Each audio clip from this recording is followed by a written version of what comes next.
આ દ્રશ્યો તમે જોઈ રહ્યા છો, આ દ્રશ્યો કોઈ ફિલ્મના નથી, પરંતુ આ દ્રશ્યો છે નવસારીના. પોલીસે દારૂ ભરેલી એક કાર છે તેનો પીછો કર્યો હતો અને જે સમયે આ ફિલ્મના દ્રશ્યો સર્જાયા હતા. નવસારી પોલીસે નાકાબંધી કરીને ટ્રકો આડી મૂકી તો બુટલેગરે એક ગાડીને ટક્કર મારીને તે ભાગી ગયો હતો. વિગતે વાત કરવામાં આવે તો નવસારીમાં બુટલેગર અને એલસીબી પોલીસ વચ્ચે ફિલ્મના દ્રશ્યો સર્જાયા હોવાનો વિડીયો સામે આવ્યો છે.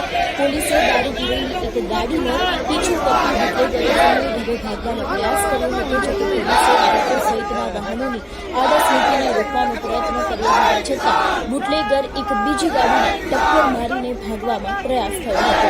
ખાસ કરીને આ દરમિયાન શંકાસ્પદ ગાડી દેખાતા પોલીસે રોડ પર તેને રોકવાનો પ્રયાસ કર્યો હતો. જોકે કાર ચાલકે પોલીસને જોઈને પોતાની સ્પીડ છે તેને વધારે કરી હતી અને પોલીસથી બચવા માટે રાહદારીઓ પર ગાડી ચઢાવવા સહિતનો પ્રયાસ પણ કરવામાં આવ્યો હતો.